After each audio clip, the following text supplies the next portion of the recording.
Hello and welcome to another YouTube exclusive episode of the Smash Accept podcast. I'm your host, Michael Breuer. You can find me on Twitter at DynastyDadFF. Much like last week when it was hashtag Smash Running Back Week, this is wide receiver week. We're going to talk to you about all the wide receivers in this class. We just did a YouTube show talking about the entire class. Today, what we're going to focus in on is top 12 wide receiver tiers with an edit by nobody better than at Brock Dynasty. Make sure you guys follow him and my main man, FF Snoog. Jumping right into it. I want to go with that S tier, that smash tier. So for me, it's Teodor McMillan, player comp. I like a lot, like a faster Mike Evans, a Drake London plus type upside at 6'5", 212, runs absolutely phenomenal rates. Someone that's great with contested catches, true freshman breakout, someone that should be going inside the top 10 NFL draft picks. Had an 89.1 PFF grade. He has had back-to-back 1,300 plus yards, and I think he's in a tier of himself. Junty's the 101. All formats right now, I am smashing Teodor McMillan as the 102. I think this is the best pedigree, the most high upside that we have of anybody in this class. I already have him ranked as a top 13 dynasty wide receiver day one, and man, do I want to see him go to the Patriots. Snoog, that's that smash tier. You know, we had it with the running backs, just one guys. With the wide receivers, just one guy. But then just like with the running backs, this A tier, which I have as top 12 dynasty wide receiver upside type players, has quite a few guys. Who's your favorite guy at the second of the wide receiver class?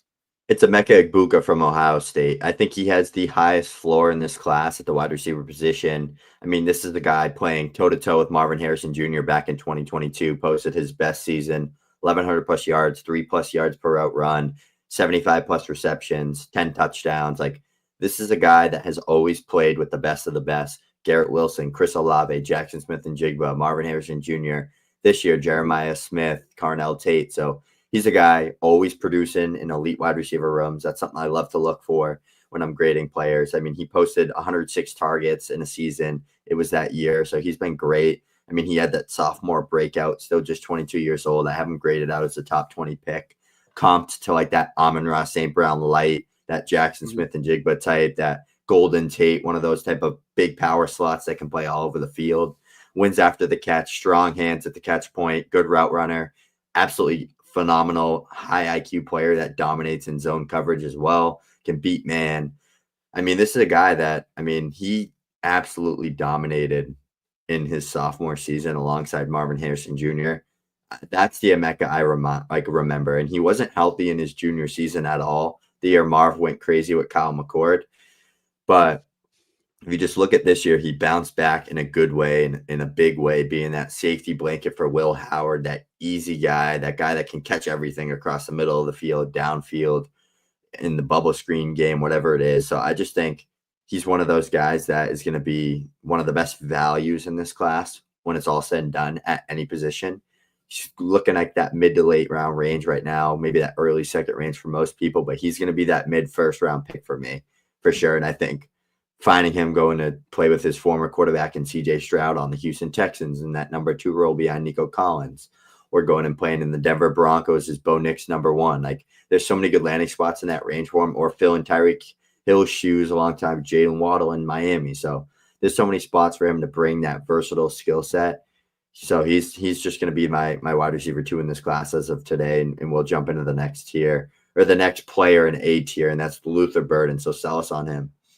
Yeah, Luther Burden, and it's very close. I mean, if we had said Travis Hunter comes out just as a wide receiver, he's arguably above both of these, or at least above Burden. Luther Burden, the third, someone that you and I both comp to a Jaden Reed plus, a DJ Moore type, 5'11", 208 pounds, just 28 years old, or 21 years old. 28 would be rough, right? We're looking at someone that, you know, he had a sophomore breakout, and in 2023, he was absolutely phenomenal. 86 receptions, 91.0 PFF grade, 1,200 receiving yards, 9 touchdowns.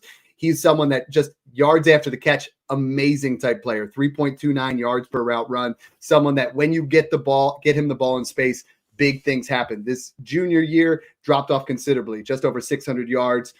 And I think a lot of that really translates out to the offense that it was. Unlike Emeka and Tet, I think he's landing spot dependent on what his ceiling could be. You get in with an elite level coordinator, a Mike McDaniels, a Shanahan, someone like that utilized Debo. He's going to be getting the ball out of the backfield. He's going to be getting bubble screens, quick slants, ways to really utilize him, because I think he's a top 20 to 25 talent. I like him going to the Bucs. I like a lot of opportunities in that area where he's a great football player, phenomenal blocker, someone that's going to be on the field all the time. And I think just like in this class, he's one of those guys, him and the next guy, I think belong in that super flex, 106 to 108-9 range. It's going to be a class that's dominated by running backs. But this is another guy here where you have Travis Hunter as the wide receiver 4 of this class. Arguably could be the wide receiver 2, maybe the 1 if he was just a wide receiver. He's just that good. Let's talk Travis Hunter. I'm excited. He's one of my favorite prospects and players in this class in general. He is so elite in the athleticism category. I mean, he is one of those players that is like that Garrett Wilson, that Jamar Chase type athlete that just looks like the best athlete on the field at all times. Like, you just can't touch this guy. 6'1", 185, 21 years old, 5-star, very highly recruited prospect. Comes to Colorado, plays both ways in 2023 and 2024. This year, I mean, he was a sophomore breakout last year, but this year he had ridiculous numbers: 122 targets, 96 receptions, 89.1 PFF grade, 1,200 plus yards, 15 total touchdowns, 2.51 yards per route run. The craziest thing about Travis Hunter that I noticed on tape too, he doesn't drop the football. 0 drops in 2023. He posted a 3% drop rate in 2024 this past season on like I said, like over 120 plus targets. So this guy is an absolute freak in the contested catch area too. He had a very high contested catch rate. Release off the line of scrimmage, lightning quick. One of the best releases, if not the best in the class, in my opinion. Very polished player for not playing the position full time. And I think if he decided to go full time, the ceiling's the limit for him. I think he could, when it's all said and done, as a full-time receiver, drafted to play wide out, 0 defense, he could be the best wide receiver in this class, hands down. And I comped him to like a Garrett Wilson light, a Jerry Jeudy type player, because he's very quick. He's very nimble. His burst is incredible in the short area. He wins downfield. He plays big for his size at the catch point like Garrett Wilson did coming out of Ohio State. I think Travis Hunter is one of those players that can be a landmine in rookie drafts. Like, if he does play both ways and you take him in that top 5 to 6 range, it's going to be a trap. So I'm just grading him and talking about him right now as if he's a wide receiver prospect. I don't know what he's going to do in the draft, but good thing we'll have clarity before the draft, before we have our rookie drafts, on what he's going to do and be, which will help us adjust our rookie rankings. But as of today, I'm just treating him as a wide receiver on this show. And if that's the case, he would be a 1B to test 1A for me if he's a full-time wide receiver. Then we drop into our B tier. Our B tier, we did this with the running backs as well, where the B tier here, we're looking at guys that have top 24 upside in the NFL, as top 24 dynasty wide receivers. For me, I prefer Trey Harris. There's another guy in this tier that we're going to talk about, but Trey Harris, unlike the other guys, 6'3", 210, had a little bit later of a breakout. I think he's someone that's going to be a lot of mock drafts. I see him going round 1. He's at least going to go early round 2, in the NFL draft. 102 targets, 64 receptions. Before his injury, he was looking phenomenal. He was number 1 against zone, number 2 against man in PFF grades. 5.15 yards per route run. That's insane. Crazy. 17 plus yards per carry, 7.17 yards after the catch. This is someone that, I see that we've talked a little bit about a Michael Thomas light, a Cedric Tillman plus. I think this guy could end up being the steal of your rookie draft because he's fallen down boards, and I think we're going to see a lot of big things from Trey Harris. Landing spot is going to be huge, but the upside on this guy is phenomenal. So make sure you guys, write that down. Make sure you guys are putting him in your draft queues, getting yourself set up. Also, make sure you guys are subscribing to the Smash Accept, Patreon and YouTube page. YouTube page has been blowing up lately. We also have a Patreon where you guys can come in. We'll give you rookie draft help. All of our rankings are in there. All of our, access to myself, Snoog, and right now, Snoog, over 520 guys talking shop 24/7. No better place, no better community to Smash. Speaking of Smash, I like Trey Harris. You like another guy here in this range who's also got a very high ceiling. Yeah, it's Tej Johnson for me from Oregon, and I definitely have Trey Harris 5. I think Trey Harris is going to be a round 1 pick when it's all said and done, is that fourth kind of receiver going off the board. But Tej Johnson's going to be a guy that I think goes in that early day 2 range. Mm-hmm. He's a Tank Dell type of player, in my opinion, and I think Tank Dell, Jordan Addison, Devontae Smith, all these smaller build wide receivers having a lot of success through the first couple of years of their careers is going to be good for Tej Johnson's draft capital and hope and outlook. Kind of like if he falls into a range with a dynamic offensive coordinator, a dynamic coaching staff, kind of like maybe a Sean McVay offense to replace Cooper Kupp, or one of these type of offenses that use a lot of slot receivers, use a lot of these route runners, these quick moving players like Tej Johnson. But I mean, he's a guy that he had that sophomore breakout. He is a 5th-year declare. He played in college. He played at Troy for 3 years. Good play at Troy. As soon as he transferred to Oregon, and it's funny to say, little side story, but he is super close with Bo Nix. He lived with him. He's basically like a brother to Bo Nix. Lived with him for a while. He came to Oregon, met up with Bo Nix again, and they absolutely took the storm. I mean, 1,182 yards, 90-plus receptions, 100-plus targets in back-to-back seasons in 2023 and 2024 with and without Bo Nix. So he wasn't a product of Bo Nix. Bo Nix left, and he was great again. He was the best guy on Oregon. That was the number 1 team before they got absolutely steamrolled by Ohio State. But very natural route runner, good separator, great player after the catch. 8.5 yards after catch per reception was his best. 10 total touchdowns in back-to-back seasons. He posted 3.4 plus yards per route run in back-to-back seasons as well. I mean, 3.52 is his best. Guy that had 80 plus receptions in back-to-back seasons. Just a very good production-based profile, and a guy that when you watch the film, quick release off the line of scrimmage, good route runner, natural separator, fits today's NFL very well.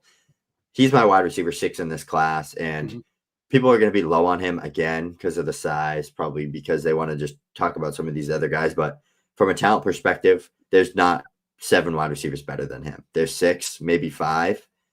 There is not 6 or 7 though. There's just 5, and if that. The wide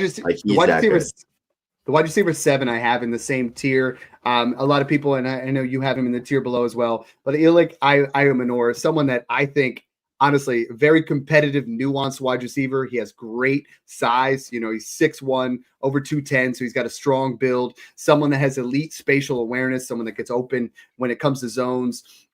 You look at him, 2.33 yards per route run, 2 seasons over 100-plus targets. This is out of this group, out of those 3 guys, if you told me he went to the right system, I think he has star potential. I think he has top 24, maybe even all 3 of these guys, if they go to the right landing spot, have top 18 dynasty upside. It's just the draft is going to be everything for these 3 guys. It reminds me of 2023 a lot, that 2023 class when like Jaden Reed, Rashee Rice, all these guys like Puka, they all went in that day 2, day 3 range, and they all got perfect landing spots and ended up being good. And Iumanor, it's interesting because he's you said 86% on the outside, but I see him at the next level. His explosive quickness, his way to get in and out of routes, his variety of release footwork. I think he could be a power slot in the NFL if he gets to the right spot. You know what I mean? So I think he's versatile, and I kind of like him as the last guy in this tier or the next tier down. Moving into the following tier. So far we have 1 guy in tier 1, 3 in tier 2, 3 in tier 3, maybe 4, depending on how you look at it. And then we have tier C, and tier C is a wide variety. And I want to kind of quick hitter these guys because these shows are a little bit quicker, just to kind of give you guys some insight, give you, some information so you guys can make more educated smash accept type draft principles. We get into that C tier, and we're looking at guys. These are complementary wide receivers. These are guys that are wide receiver 2s, wide receiver 3s. Landing spot's going to be huge. Draft capital is going to be huge. But there's one guy you like in particular out of that group. Sell me on Jalen Royals. Yeah, I when I was looking through this tier and looking at these guys, I'm looking for the highest upside guy. I think it's Jalen Royals. I think he's the best athlete. He's the most explosive after the catch. He had a season with 1,000-plus yards, 15 touchdowns, 21 years old. He had 2 seasons with 99-plus targets. He had 70-plus receptions in a season, 7.9 yards after catch per reception. That explosive yak player. I saw a lot of Rashee Rice, Jaden Reed type on his tape. Kind of similar prospects as like a Rashee Rice to that yak guy coming out of SMU, like another team that wasn't this big top Power 5 team, kind of that more underdog type program. But I mean, 3+ yards per route run in a season. Like Jalen Royals to me is a guy that you're going to get in space. He's like a better Malachi Corley, a more complete, better Malachi Corley, in my opinion, better yak player, like more explosive. He's probably not as nimble and as elusive as Malachi was coming out, but some of my comps for him was Rashi Rice, Malachi Corley, Jaden Reed type prototype, but he's great downfield too. That's kind of, he's not just a yak guy. He's good downfield. He's good in the vertical game. He's got some speed behind him, good build, 6 foot, 205 pounds. So he's a guy that I kind of really liked on tape at first glimpse. For me, my wide receiver 9 of this class, I have him a little bit higher as Isaiah Bond. I know you have him comped as a Wan'Dale Robinson because of the size, 5'11", 180, 20 years old, junior declare, someone that, broke out as a sophomore, 75 targets, 49 receptions.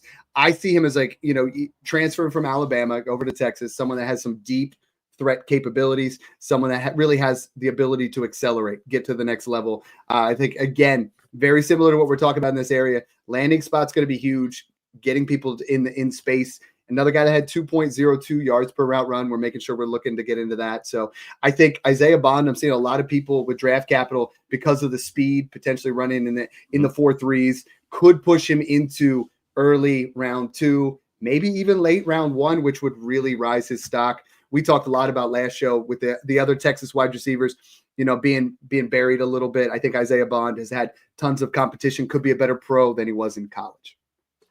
Yeah, the next guy here I think has the highest floor out of this tier for sure, and he's a guy that I could see jumping into the next tier with Tez and Trey Harris with good draft capital, because I think the draft process is going to like him. It's Xavier Restrepo from Miami. I mean, back-to-back seasons with 1,100+ yards, 90+ targets in both those seasons. He had 2.76 yards per route run this past year. I mean, 89 PFF grade. He's a very high floor player. My comps for him, Danny Amendola and Julian Edelman. I see a lot of that kind of getting the dirty work done, good hands through traffic, catching the ball in contact, just a good route runner, space creator, slot type player. Senior breakout, which isn't something you love to see, but his 4th and 5th year at Miami were both great. Like I said, in that 1,000+ range in both years. He had 119 targets, 85 receptions in his best seasons. Just a guy, I mean, good yak player, 7.3 yards after catch per reception. Just another guy that good slot player, kind of like a Tez Johnson light type player coming out. I don't think he's as explosive and as good as Tez Johnson, but he's kind of that more built, like bigger frame, 180, 190 pound slot receiver than a Tez Johnson. So that's why I could see him being like the wide receiver 7 in this class when it's all said and done. But he's just a guy. He scored a lot of touchdowns, 11 total touchdowns his best season. Found the end zone, did the dirty work, was Cam Ward's number 1 guy. I think he's a just high floor player. So let's jump into Jaden Higgins on this next guy. Yeah, Jaden Higgins is a matchup nightmare. I mean, he's someone that is 6'4", 215 pounds. He's 23 years old, so he's a 5th-year declare, so he's a little bit older. I want to see what he does at the Senior Bowl. But 130 targets, 87 receptions. That's another thing we really got to pay attention to with guys that are, I believe Restrepo as well, as guys that are going to be at the Senior Bowl are going to get a little bit of an extra bump here, and that's our next threshold. When we get to the Senior Bowl, guys' values are going to kick up. But 10 total touchdowns, 3.0 yards per route run, 3 straight seasons with 80+ targets. So, I mean, Jaden Higgins, I think, will be moving up draft boards for people wanting that bigger body wide receiver. We have him as a DJ Chark type player, which, if you pay attention to DJ Chark with the Jaguars, that was a different beast. We're not talking about DJ Chark now, but he had a lot of upside. And we got one guy moving into the next tier. We got 11 guys in those top 3 tiers. D tier, you're just looking at a complimentary piece, another guy that could, be a fill-in on bye weeks. But we get down to that D tier. Give me your top guy in D tier. Yeah, my wide receiver 12 in this class, he's someone that's very fun. I liked watching him a lot at UNLV. It's Ricky White, and he was the guy at UNLV. I mean, he's a guy, I have him comped out pretty similar, like ceiling to floor comps is like Will Fuller, Jalen Tolbert type player, 6'1", 185, 190. But he takes the top off defenses with his vertical speed, 88 receptions in a best season, 1,487 yards in his best season. He's posted a season with 3.0 yards per route run. He's had 2 seasons with 120+ targets. So, like, when I'm looking at these type of receivers and we start getting into that kind of that day 3, that late day 2 range, I'm looking for producers, guys that were their entire offense, guys with speed, guys with versatility, good yards per route run numbers, guys that just flat out came out and produced. Ricky White's one of those guys for me. I mean, he was very well rounded, 6.6 yards after catch per reception. His best season was 11 touchdowns all across the board. I mean, he had 3 seasons with 135, or he had 2 seasons with 120 plus targets, 1 season with 135 targets. So just the guy at UNLV, and he was a big reason why they had a lot of success this year. Yeah, some other guys potentially in the D tier: Savion Williams, Ty Felton, Torrey Horton. It's going to be a fun class dominated by running backs, but we wanted to give you guys some information there on those wide receivers. So thanks for tuning in, guys, and enjoy the process.